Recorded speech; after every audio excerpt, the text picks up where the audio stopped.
Hey friends, I know you guys haven't seen me in a while, but welcome back to Trendy DIY 29. As you guys know, it is that season. So, no, I did not forget. No, I did not stop gardening. It's just a lot that's been going on. Life has been lifing, basically. But I just wanted to check in with you guys. This isn't going to be a real fancy video. I'm working on that so I can go back to the standard of video that I had at my last house.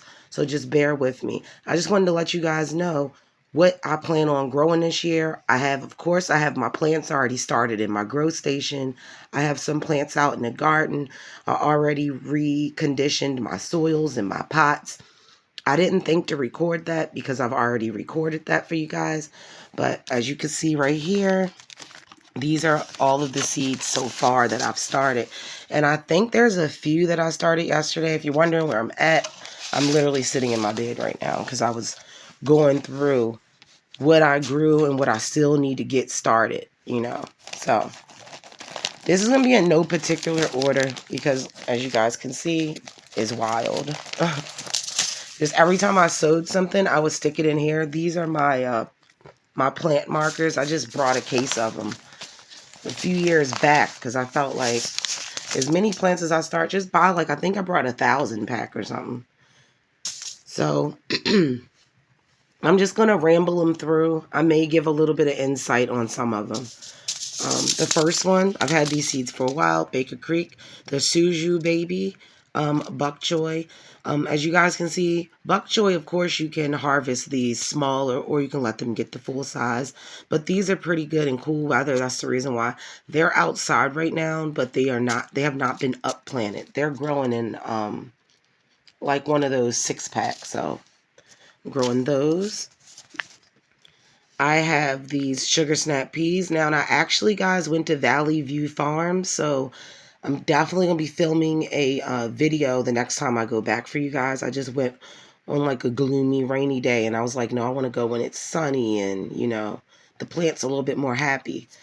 But I have some plants that I purchased from Valley View Farms that are already in the ground right now. So, but I did throw in some sugar snap peas, but I've had these for a long time, so just in case they didn't germinate, I have backups. The butterfly pea, Blue Queen. Now, anybody who's into doing like any type of hosting, if you like making like lemonade and stuff like that, I would highly, highly recommend the butterfly pea. Anybody who's out there that's a bartender, mixologist, butterfly peas, the flowers can be dried and they can be used to dye teas. They also can do a really cool like magic trick. If you boil these in water, your water will be like a bluish purple color. And if you add lemon to it, there's a reaction that occurs which turns it pink, which I think is really cool. So definitely blue butterfly pea. This is another type of choy. This is the milk bok choy. Now, this is like a babier version. Like, that is basically it at its full size. This is more of like an individual head. So if you wanted to like make a stir fry, I think it would be a really fun thing to just do a full bok choy per person that you like maybe saute or steam. And then you can have like different toppings, like maybe grilled chicken and I don't know, bean sprouts, sauteed onions, and mushrooms. I feel like that would just be a really fun and different type of buffet style dish. So definitely bok choy. Believe it or not, I did start squash and I'm regretting it because my weather where I live in Maryland Zone 7, it has literally switched on me. We were having 70, almost 80-degree days, and now we are literally back to freezing nights. We're having 30-degree days. I think it's maybe 40 degrees right now outside. So I had to up pot these, but I was smart and I up potted them into a larger pot. I want to say a half-gallon to a gallon pot. And they're underneath the grow lights, but they look like they're about to start to fruit. So look out for a video on that. The Costata Romanesca squash, it's so ribbed and it's beautiful. Like, I cannot wait to see these in my garden. These guys, they did not work out. The Clancy potato, if you're not familiar with growing potatoes, most potatoes are grown from physical, actual potatoes that sprout. But they actually, a few years, I want to say last year, maybe a year before that, Baker Creek had came out with these Clancy potatoes. I got these from Botanical Interest, but they're actually seeds that you can grow. But I had no luck with germination. So I may try this again next year, but I'm just going to go out and buy some seed potatoes. So I will have potatoes. Pineapple squash. Grew this last year. It wasn't very, very productive, but very, very cool plant. As you can see in the photo, they're really good for stuffing. This year, however, it still has not germinated yet. So I may start some more seeds, but I'm going to wait since it's still cold. Yellow crookneck squash, but this is like the Zypher brand. These ones, as you can see, have this really cool like green tip. Like, I don't know. And I'm sorry if I keep saying like, I'm working on that. But this is super cool. Unfortunately, there's this seed company, guys, that's not unfortunately, but fortunate, called Les Jardins du Gourmet. And you can buy seed samples of their seeds, so you don't have to spend a lot of money on big packs. Test them out, and if you like them, you can go back and purchase the full size. I wish more garden websites would do that, more seed websites would do that, because I think I probably paid maybe 50 cents. I think these are like 50 cents up to $2, depending on the seeds. But I think the majority of all my seeds were like 50 or 75 cents. And they give you a nice amount. So I have the round Denise. It's a round summer squash. It's a 45-day variety. And they grow like, they look like light green zucchinis, but they're circular. The fin de Mew cornicone gherkin. So those are going to be really tiny, like baby cucumbers. So that's going to be really fun, but I have a feeling that it's going to vine crazy. So I need to, plan for that in advance. I have some sucrine lettuce. I heard that this lettuce does very well, especially if the temperatures drop, because lettuce can take a freeze, but lettuce doesn't necessarily like it if it's like 20 degrees every single day. And a lot of plants, guys, remember, if they do take a freeze and they can be out in the cold, we are talking about established plants. We're not talking about transplants, because transplants will die. Marvel of Four Seasons. This is a really good lettuce, and it's also heat and cold tolerant, and it's beautiful color, crimson color. So I want to like mix this in throughout the garden just for added splashes of color. White Wonder cucumber. Why not? Last year, mine didn't get enough sunlight and it died. So I'm definitely looking forward to being successful this year with the white cucumber. And a good thing is it's easy to harvest because you can see them better. This is one of my tried and trues. The Space Master bush is exactly what it sounds like it is. It's a bush cucumber. You can tuck this into small areas. You can grow it into a 24-inch pot. This cucumber is just an all-around, just classic. If you can only grow one and you're limited on space, I'd say that one. This is a pickle bush cucumber. I never grew this before, but I love the way that it looks. It reminds me of the barrel-style pickles that I used to get as a kid, so I'm hoping that I can recreate that in my own garden. Bait alpha. These are really good if you're into growing indoors because the bait alpha does not need pollinators. It pollinates itself. So this is really good for indoor growing, or if you're struggling with not have enough pollinators, or you're struggling with your cucumbers being half pollinated.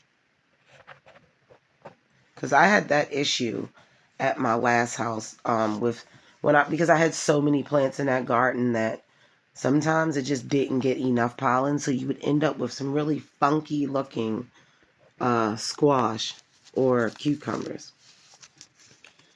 Gray zucchini. If you guys can't tell, I really wanted to step my zucchini game up this year. Last year, I only had two. I ended up with like 2 or 3 zucchini plants, but only one of them really did well. Definitely was a sunshine issue. Next, I have my Cocazelle squash, summer squash. It's just beautiful. It speaks for itself on why I would want to grow this. 50 days to harvest.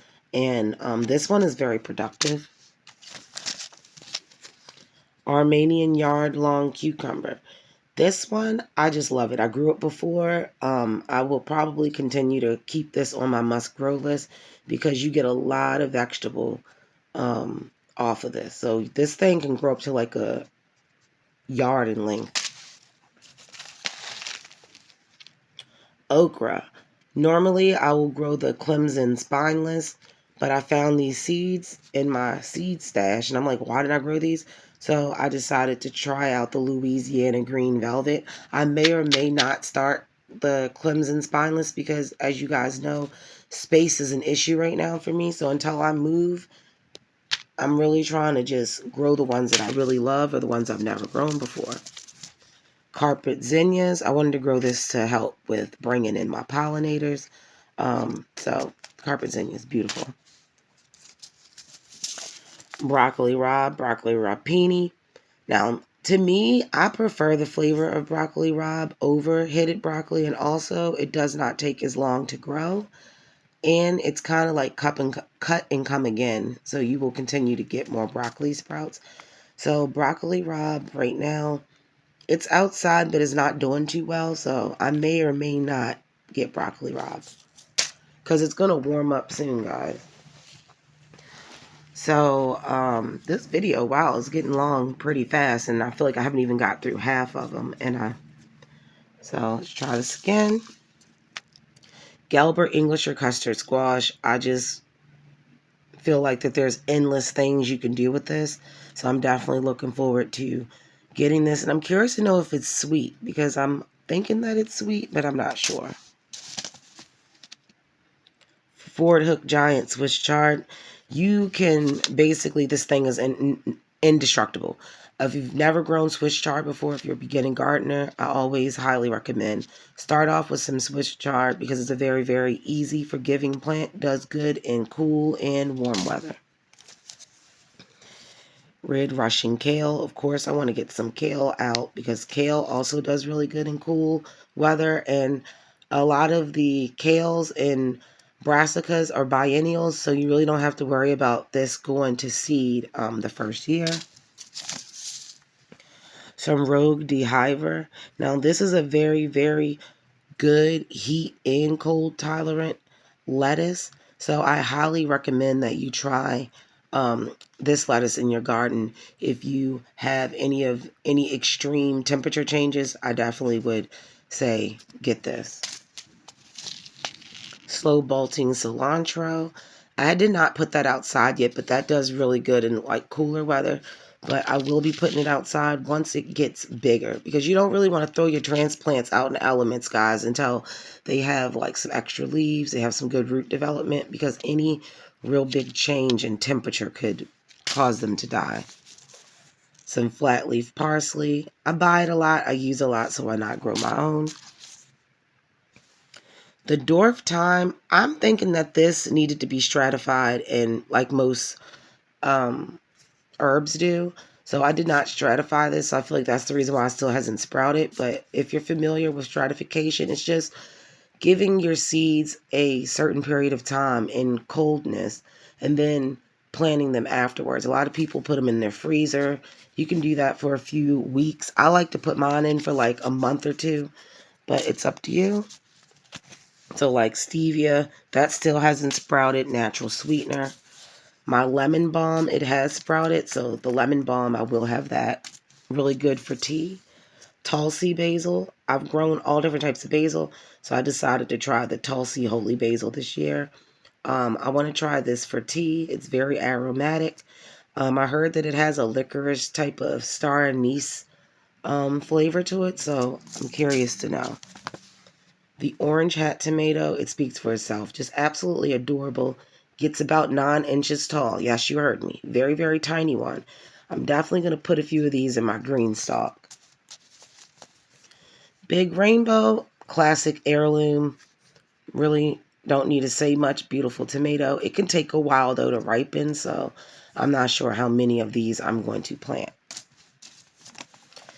Indigo Rose. This is a cherry tomato. One of my favorites. This is bigger than your normal cherry tomato. It's bigger than gumball size. So I really, really enjoy the flavor, and the color can get even darker than what you see on this pack as long as it gets good sunlight.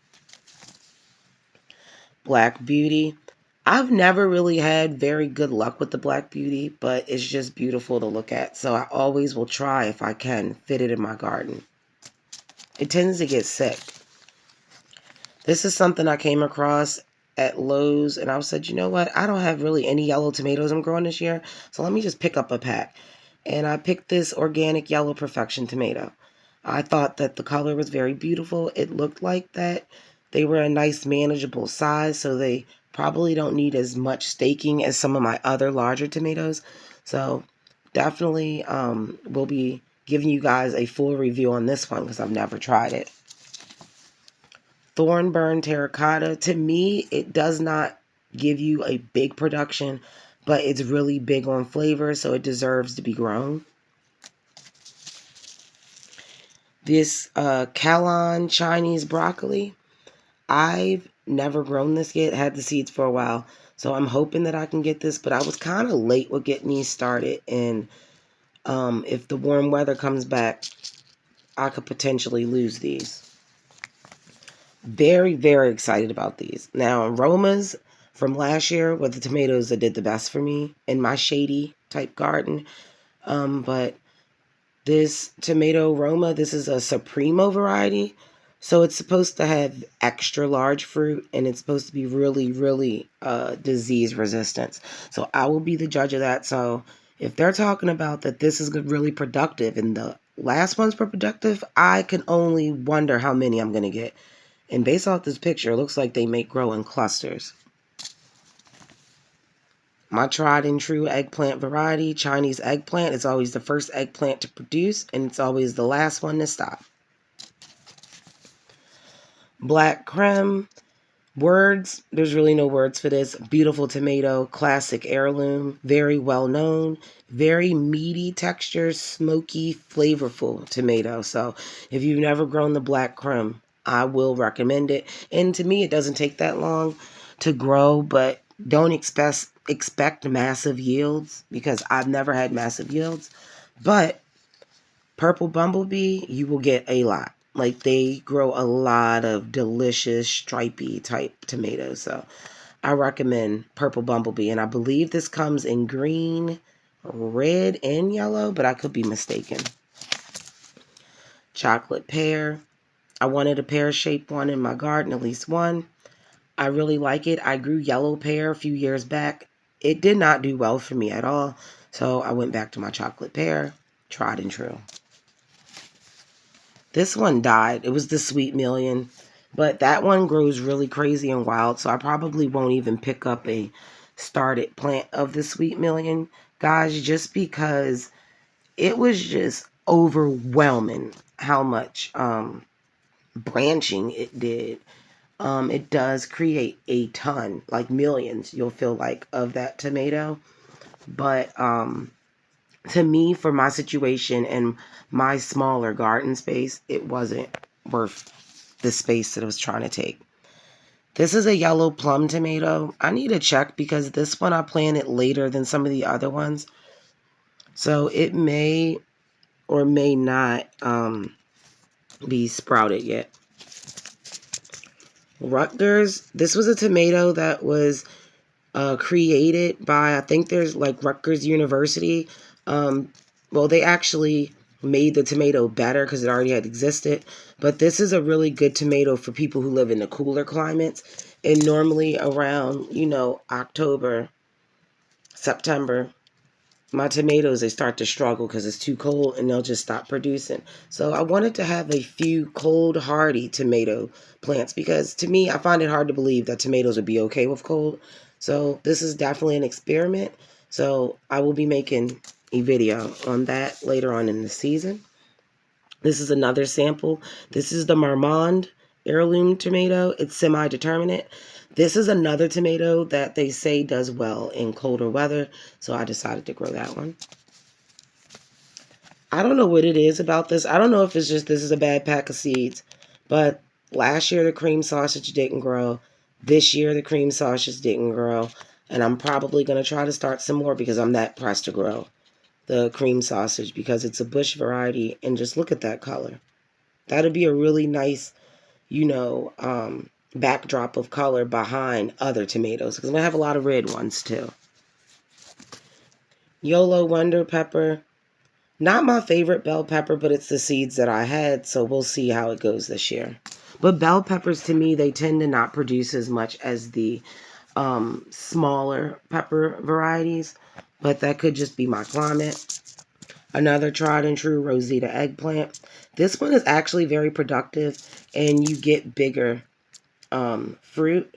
But if you ask me, the Rosita, to me, is like a more lighter purple than this. More lavender, I would say. Another thing of long purple eggplant. It doesn't say Chinese, but I believe the both are the same kind. So this year I grew both because I want to see if they're a difference or not. These are seeds that I saved from my garden last year. So some sweet Marconis.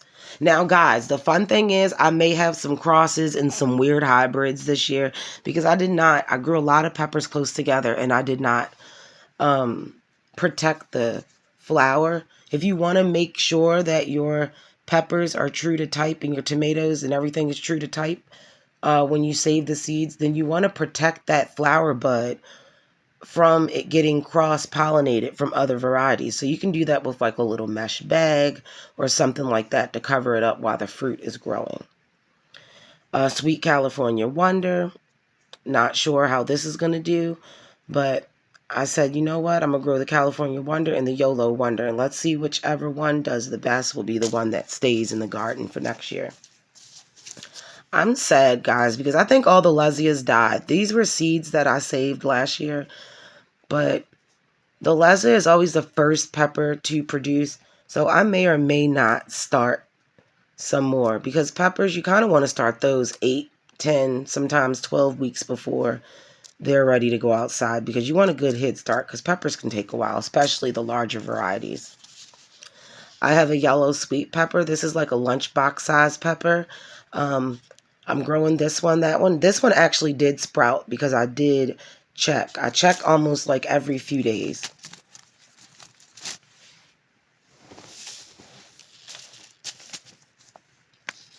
The Pequeño red yellow blend. I'm super excited. I heard that this one's really good, pickled whole, so I'm thinking about just making jars of this beautiful pickled peppers, and then maybe also dicing up some and making like a red hot pepper relish that that you can put on cheesesteaks and stuff like that. So the Pequeño.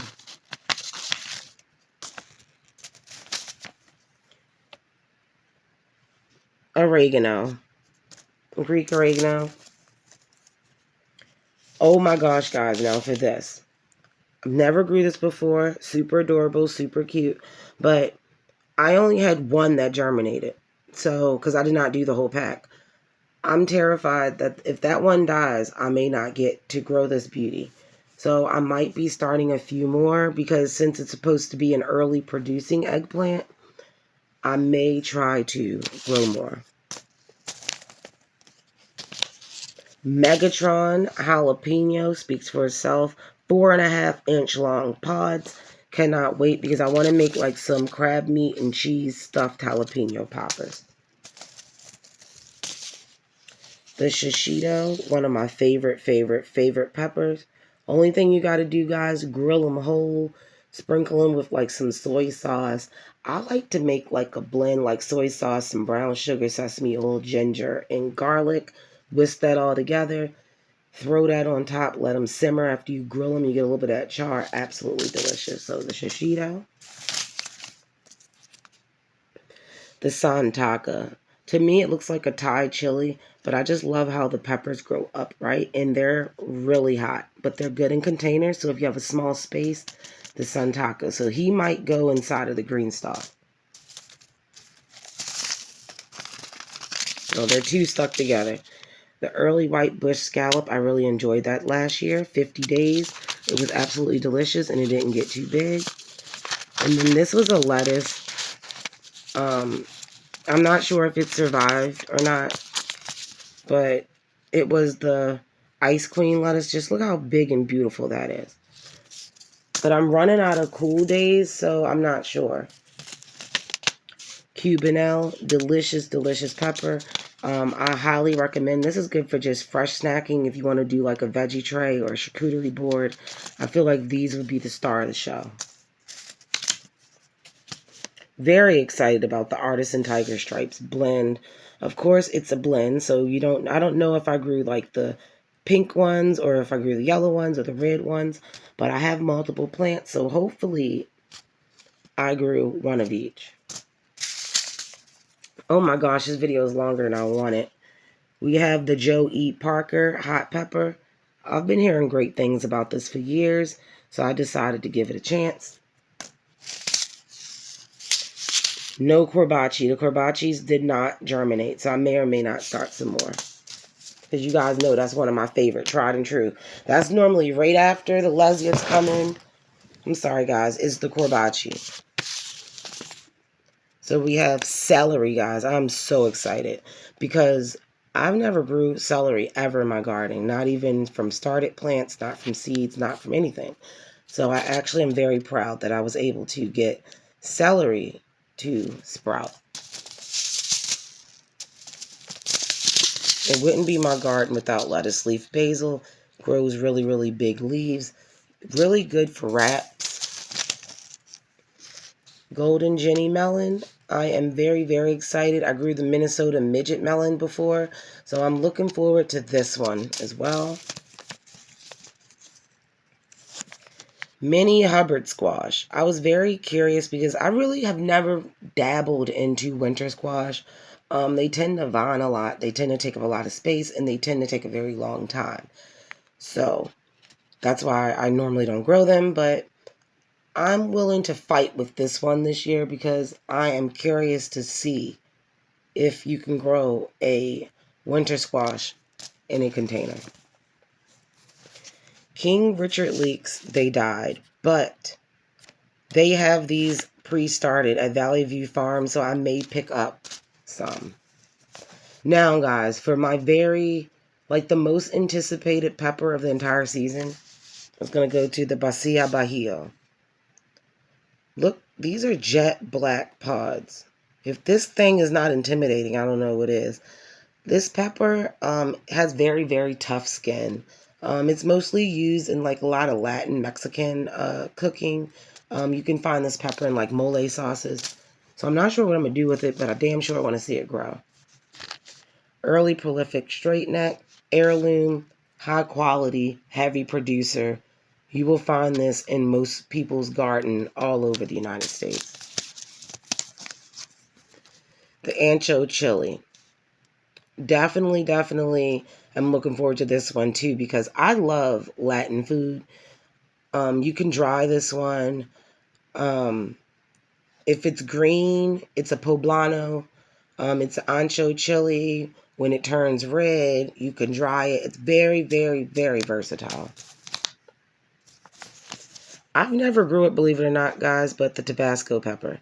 I like Tabasco hot sauce. So I was like, you know what? Let me just grow some. I have this seed sampler pack. I sprouted only a few.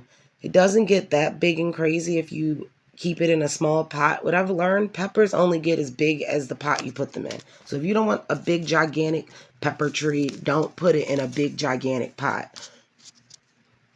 Thai chilies, always been one of my favorite to grow. I haven't grew it like in the past 2 years. So I decided to bring the Thai chili back. The pods grow upright towards the sun, just a beautiful overall pepper, and it's definitely very hot. I have a canary Tweety melon. I may be a little bit like stepping out of my boundaries here with this one because I think that this one is going to give me a run for my money because I do not have that much space. And as you guys can see, I've already showed you 2 melons and a winter squash. So I don't even know how I'm going to accomplish that, but stay tuned. And then I have the Jimmy Nardello pepper. There's no picture on here. Somebody gifted me these seeds. I'm not sure if it germinated or not. I need to check, but I know that I planted them. So the Jimmy Nardello. And then the rainforest chili. Boy, is this damn thing productive. It's productive. It is absolutely beautiful. It grows to a reasonable size. I highly, highly recommend this. And I was using it like how you would use a Scotch bonnet, but it's not as hot as a Scotch bonnet in my opinion. So this one, but this I'm not sure has sprouted yet. So I may or may not get to grow another one of these because I don't think I have time to get this to its full maturity. So guys, you can see these are all the seeds that I will be growing. So make sure you like, you share, you subscribe, and I'll be back with another video.